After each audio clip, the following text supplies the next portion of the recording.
मुजरा करते, डॉक्टर बाबासाहेब आंबेडकर यांना अभिवादन करते, आई जिजाऊ, आई रमाई, अहिल्या देवी यांना सुद्धा नमन करते।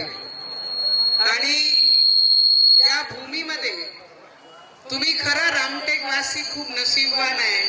आमच्या रक्तातही रामजी आहे आणि तुम्ही ज्या मातीमध्ये आहे ती माती सुद्धा रामजीची पायानी खूप त्या गोष्टीला नशीबच लागते, त्या गोष्टीला खरं नशीब लागतात। आमचे रेड्डी साहेब, मला माहित नाही एक युवकांनी मला फोन केला होता भारतीय जनता पार्टीचे धर्मेश शुक्ला म्हणून की ताई तुम्ही रामटेकला नक्की या। आणि त्यांनी मग रेड्डी साहेबांना सांगितलं आणि आपला हा पूर्ण नियोजन झाला आणि आज शेवटच्या प्रचाराच्या दिवशी मी इथे आली। मेयर साहेब आपण सुद्धा इथे उपस्थित आहे। ज्योतिताईच्या प्रचारासाठी मी एवढंच आपल्याला म्हणू शकते, जेवढाही रॅली मी केली प्रत्येकाच्या चेहऱ्यावर रामजीचे भाव होते आणि सगळ्यांनी ठरवलंय कमल शिवाय दुसरा कोणताही बटन ते कोणी ताई तुम्ही गुलाल म्हणू नका आणि कोणते नंबरच्या बटन सांगू नका, फक्त ज्यांचे रक्तात रामजीचे विचार आहे आणि ज्यांचे रक्तात भगवा आहे ते सगळे लोक कमळलाच दाबान, दुसरा कोणताही बटन ते दाबणार नाही। या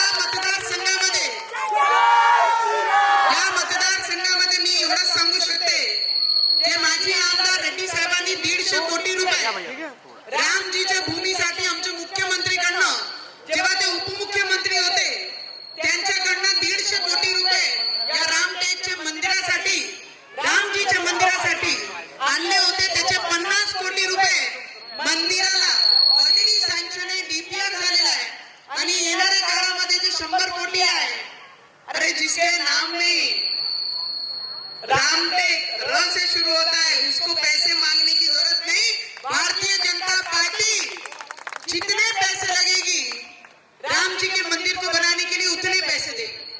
मी आपल्याला एवढंच सांगू शकते, या मतदारसंघासोबत आमचे आदरणीय बावनकुळे साहेब परवाच येऊन गेले, त्यांची सभा झाली आणि त्यांनी सुद्धा सगळ्यांना शब्द दिला की या क्षेत्राचा विकास करणं ही आमची जबाबदारी आहे।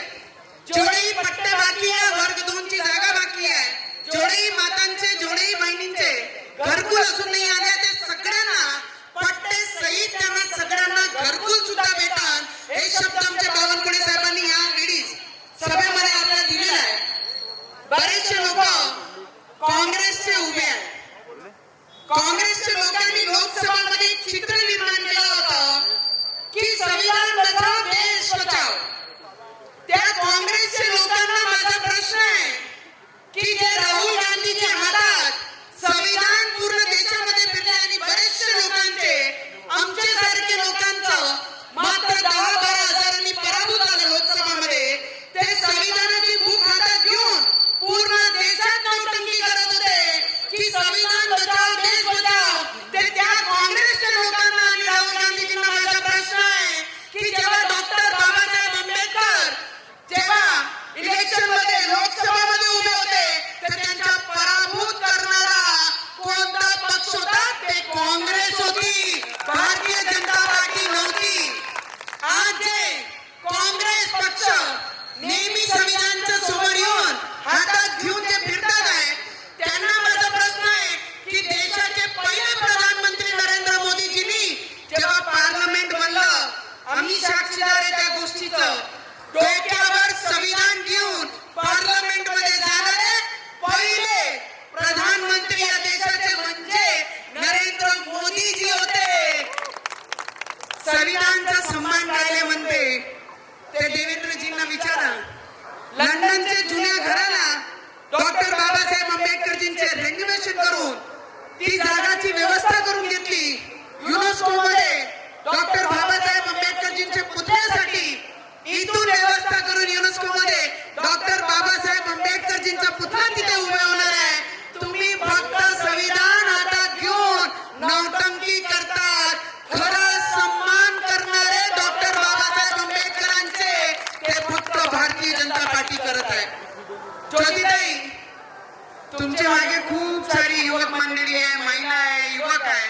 मी सगळ्यांचे चेहरे पाहत होते, पण तुमच्या सोबत जेवढेही नगरसेवक उभे आहे, कोणता चेहरा पाहायचाच नाही. मला माहिती आहे 2 दिवस पहिले अजून स्टार येऊन गेले, प्रचार झाला, खूप जोरात झाला. ठीक आहे, आपल्या रामटेकचा एंटरटेनमेंट झालं, पण एंटरटेनमेंट एक ठिकाणी आणि खरं जर विकास करायचा असेल तर भारतीय जनता पार्टीच्या शिवाय कोणताही दुसरा पक्ष नाही. मी तुम्हाला आज फक्त सगळे युवकांना, आज शेवटचे दिवस है, रेड्डी साहब, बहुत सारे लोग रात में बाप रे बाप, किती जोरात हसले. काय काय चालतंय रामटेक मध्ये. देख लो, कोई कुछ भी दिया तो ले लेना, जो देंगे ना नहीं बोलना. कमाई की है ना भाई, ले लेना चाहिए. तुम क्या के लिए नुकसान में जाते. पर घर चाहिए तो भारतीय जनता पार्टी को वोट करना. बच्चों का भविष्य चाहिए तो भारतीय जनता पार्टी को वोट करना. युवकों का भविष्य बनाना है तो भारतीय जनता पार्टी को वोट करना. अपनी बेटियों को सुरक्षा करना है तो भारतीय जनता पार्टी को वोट करना. जिस मिट्टी में पैदा हुए उस मिट्टी का सम्मान करना है तो भारतीय जनता पार्टी को ही वोट करना. दूसरे तीसरे को विधानसभा लोकसभा सब में देख लेना. कुछ ही मत से गिरे ना रेड्डी साहब.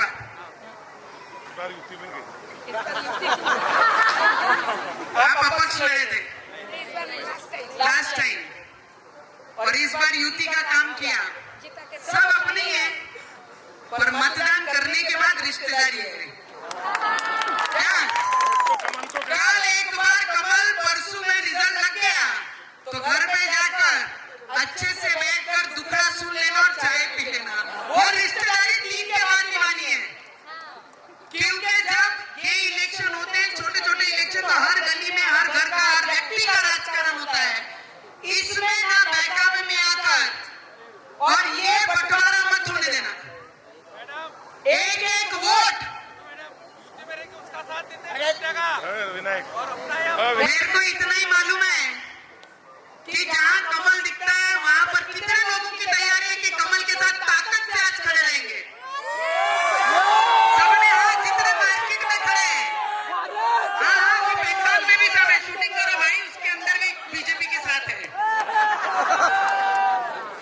तो जहां मर्जी हो, सिर्फ बीजेपी का साथ देना. और सभी युवकों को इतना ही बोलूंगी कि मात्र 2 बजे के अंदर जितना भी मतदान अपने विचारधारा के हैं वो सब मतदान हो जाना चाहिए. उसका ध्यान सिर्फ आप लोगों पे है. एक एक वोट मतदान पेटी में पड़ना चाहिए. तो बहुत सारी शादी है, मुझे लगता है.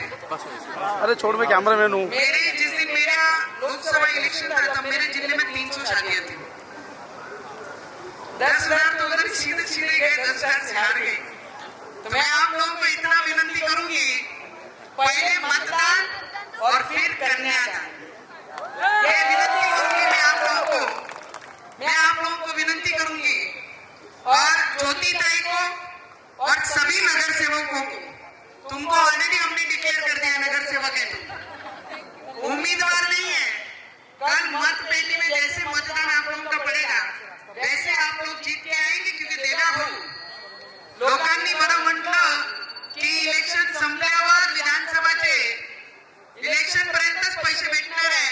सगळे माझे पुरुष मंडळी म्हणत होती जेवढे पैसे येत आहे तेवढे घेऊन घ्या म्हणे, इलेक्शन नंतर काही खरं नाही. असंच होतं ना बाया, असंच होतं ना, असंच म्हणायचे ना आपल्या घरचे लोक.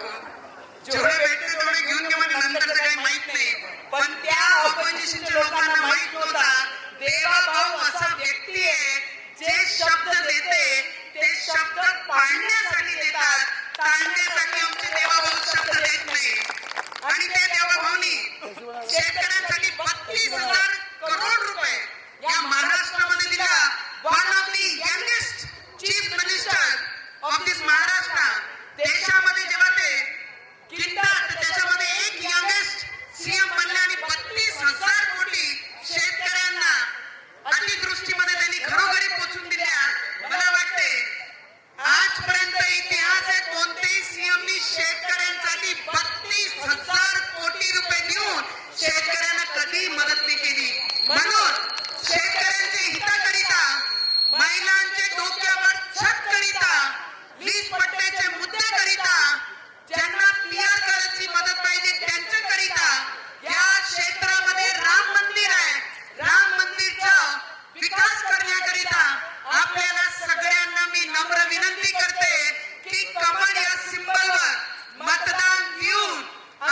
होती तो